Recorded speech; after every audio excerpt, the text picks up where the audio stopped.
Shalom, shalom, shalom. Frères et sœurs, shalom à tous. Shalom à tous. Nous bénissons encore le Seigneur pour ces temps. Voilà, il est presque 23 heures ici. Grâce au Seigneur, nous voulons nous édifier encore ce soir par la grâce du Père. Nous voulons manger les mets succulents, partager la parole afin que ce nom, le nom de notre Seigneur soit glorifié. Nous te bénissons, Père Saint. Et nous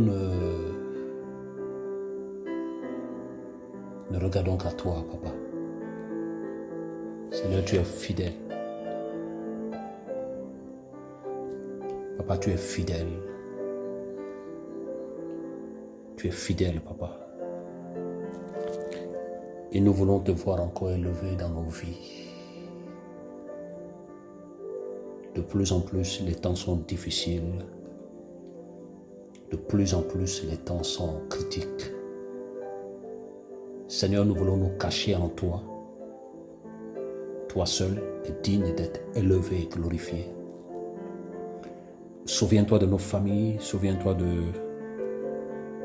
nos maisons, Seigneur. Souviens-toi de tous ceux qui te craignent. Père Saint, nous te bénissons. Et nous te sommes infiniment reconnaissants. Nous recommandons ce partage entre tes mains. Que ton esprit édifie encore tous tes enfants. À toi seul soit l'honneur et la gloire. À toi seul soit l'honneur et la gloire, Yahushua, notre Seigneur, notre Maître. Alléluia. Donc, frères et sœurs, nous allons prendre nos Bibles dans le livre de Marc 6. Je vais nous lire les Saintes Écritures. Et il partit de là et vint dans son pays natal. Et ses disciples le suivent. Et le Shabbat était venu, il se mit à enseigner dans la synagogue. Et beaucoup l'entendant étaient choqués, disant d'où lui viennent ces choses. Et quelle est cette sagesse qui lui a été donnée. Et comment de tels prodiges se font-ils par ses mains? Celui-ci n'est-il pas le charpentier, le fils de Myriam, le frère de Jacob, de Yossé, de Yehuda et de Shimon? Et ses sœurs ne sont-elles pas ici parmi nous? Et ils étaient scandalisés en lui. Au verset 4, frères et sœurs, c'est là le thème de notre partage ce soir. Mais Yahushua l'a dit, un prophète n'est déshonoré que dans son pays natal, parmi ses parents et dans sa famille. Et il ne put faire là aucun miracle, si ce n'est que guérir quelques malades en leur imposant les mains. Et il s'étonnait de leur incrédulité. Et il parcourait les villages d'alentour en enseignant. Donc frère, c'est le verset 4 qui va nous intéresser ce soir. Mais Yahushua a dit, un prophète n'est déshonoré. Donc, le Seigneur nous donne un enseignement très fort. Un véritable fils du Seigneur, un véritable appelé, suit les traces du maître. Et le maître est passé par le rejet, le maître est passé par la solitude, le maître est passé par plusieurs types de rejet. Ses disciples l'ont rejeté, ses proches l'ont rejeté, sa famille l'a rejeté. Il était incompris, maltraité, caché. Tel était le chemin qu'il devait entreprendre. Et la Bible nous dit que donc, s'ils ont fait cela au bois vert, à plus forte raison au bois sec. Donc, s'ils ont traité le Seigneur en chassant les démons par Bézébul, à plus forte raison les domestiques de sa maison. Donc, nous allons vivre ce que le Maître a vécu. Nous allons vivre cela. Et étant chez lui, à Nazareth, là où il est né, là où il a grandi, là où il a vécu, étant à Nazareth. Parce que la Bible parle de son pays natal, donc le pays là où il est né, qui vient de naissance, étant dans son pays natal, il est rejeté. Au verset 4, il dit que donc, un prophète n'est déshonoré. C'est quoi être déshonoré? C'est quoi être déshonoré? C'est porter atteinte à la réputation de quelqu'un. C'est salir quelqu'un. C'est mépriser quelqu'un. C'est rejeter quelqu'un. Et ça fait mal à l'âme. Ça fait mal à la chair. Et le Seigneur donne un enseignement profond à tous ceux et celles qui ont reçu un appel véritable. Il dit, un prophète n'est déshonoré que dans son pays natal. Donc tu dois comprendre que non, que toi qui as été appelé par le Seigneur, ta nation ne va pas t'accepter. Ta nation n'acceptera pas la grâce qui est dans ta vie. Ta nation n'acceptera pas l'appel qui est dans ta vie. Parce que certainement diront que mais nous on l'a vu grandir. Il a eu des manquements parmi nous. Non, non, non, non, on l'a vu grandir. C'était le cas avec le Seigneur. C'était le cas avec le Seigneur. Donc, un prophète n'est pas respecté dans son pays natal, parmi ses parents et dans sa famille. Donc, un cercle familial restreint. Il quitte d'abord de la nation. Il est déshonoré dans sa nation. Ensuite, il descend maintenant dans les parents. Donc, apprête-toi aussi à ce que, non, que tes parents ne te respectent pas. Ta famille. Parce que lorsque tu n'es pas prêté à cela, tu vas vivre dans la dépression. Tu vas croire que le Seigneur t'a abandonné, mais non, les Écritures le disent, un prophète. Tu vas te rejeter dans ton pays natal. Tu vas te rejeter dans ta famille. Tu vas te rejeter parmi tes parents. Ils ne vont pas accepter ton appel. Ils ne vont pas accepter ce que le Seigneur te demande de faire dans leur vie. Alléluia. Donc, si tu crains le Seigneur et que ton pays ne t'accepte pas, bénis le Seigneur. Si tu crains le Seigneur et que tes parents ne veulent pas reconnaître le Seigneur dans ta vie, bénis le Seigneur. Si tu crains le Seigneur et que ta famille ne veut pas, bénis le Seigneur. Le maître est passé par là. Le maître est passé par là. Il a été déshonoré. Il a été terni. Regardez même quand on lit dans le livre, dans les évangiles, ses propres parents ont été de fous. Et pourtant Myriam a reçu la révélation de l'ange qui lui a dit que qui était le fils qui viendra. Myriam a reçu la révélation. Mais vous allez voir que, non, que lorsque le maître commençait à travailler, il a dit non, mais ils ont été de fous, ses propres parents. Ses propres parents. Mais il ne s'est pas découragé. Il ne s'est pas découragé. Malgré le rejet de ses proches, malgré le manque de respect de ses proches, malgré le mépris de ses proches, il ne s'est pas découragé. Il ne s'est pas découragé. Vous allez lire que quand on lit dans les évangiles, le Seigneur nous parle de Yéhouchalem, Yéhouchalem qui tue les prophètes et qui rejette ceux qui se sont envoyés. Et il dit après que, non, que ta maison te sera laissée déserte. Pourquoi Yéhouchalem était dans le désert? Quelle est la particularité du désert? Le désert, c'est qu'il n'y a rien qui pousse.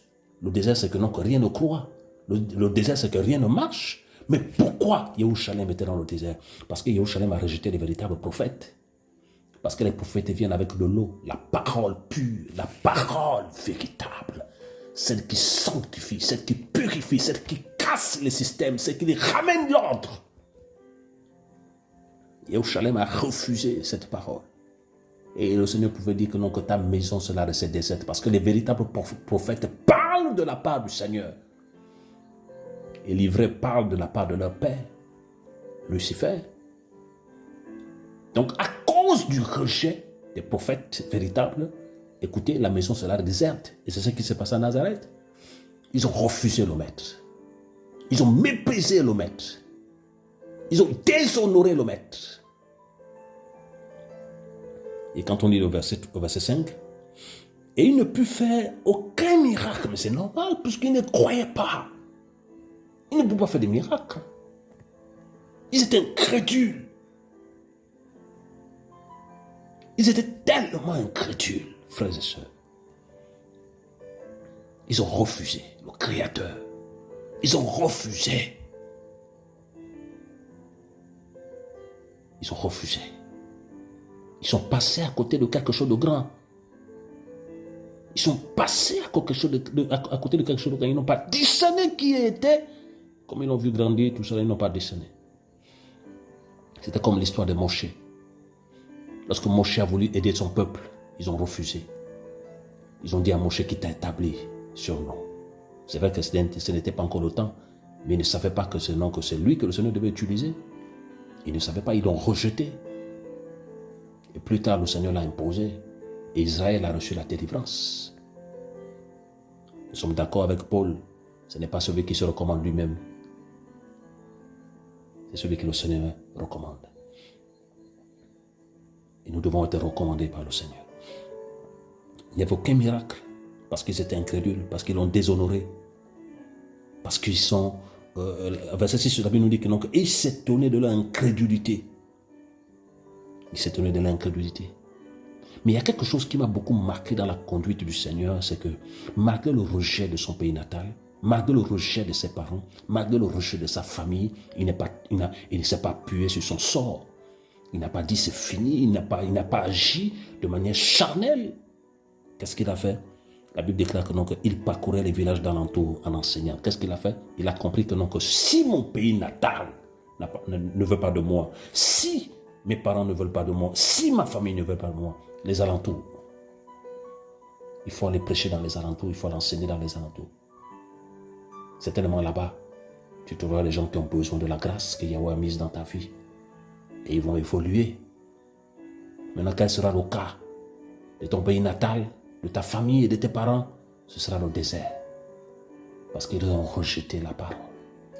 Parce que Yahweh est la parole, Yahushua est la parole.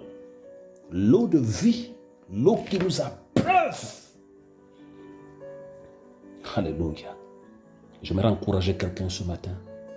Ce soir, toi qui es rejeté par ta famille, toi qui, si tu crains le Seigneur, bien sûr, on ne parle pas des bandits, on ne parle pas de ceux qui travaillent dans le désordre, parce qu'actuellement, aujourd'hui, il y a beaucoup d'agitation,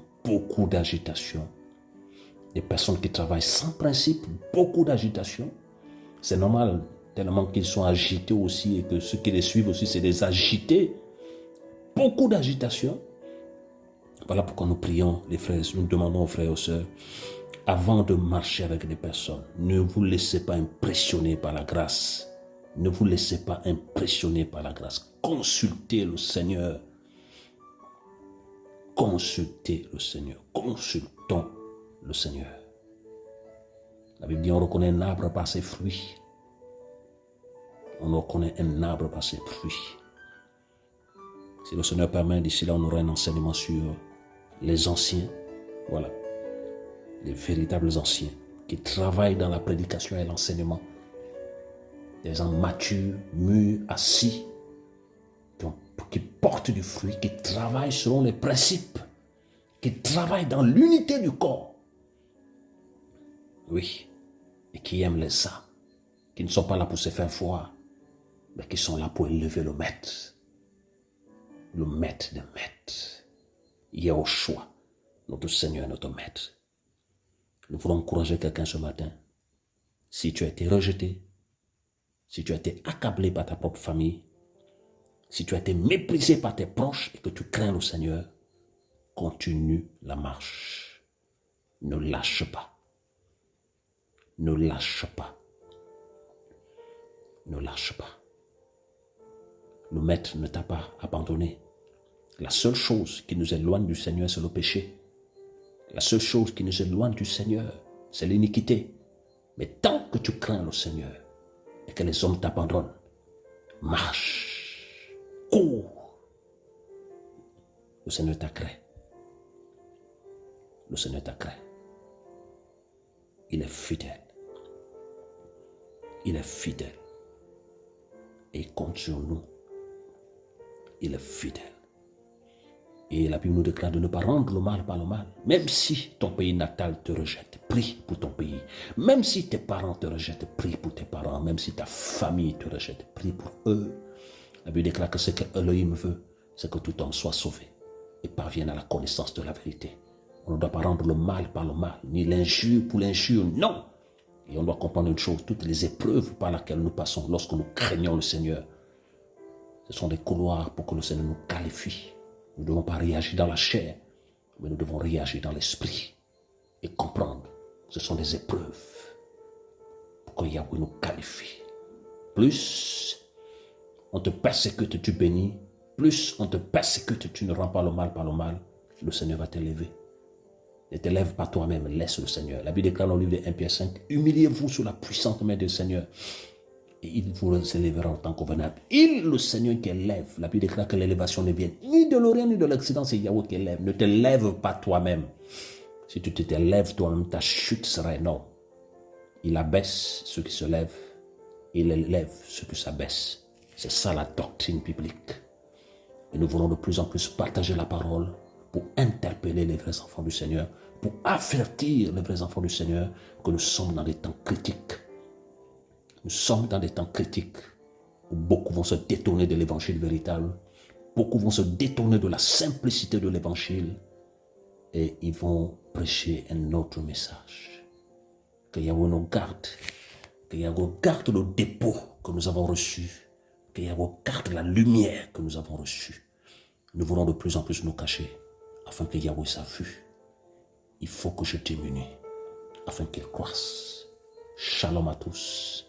Soyons tous bénis. Gardons la foi, mes frères et sœurs. Gardons la foi. Travaillons dans la simplicité. Ne cherchons pas à imiter les gens, non.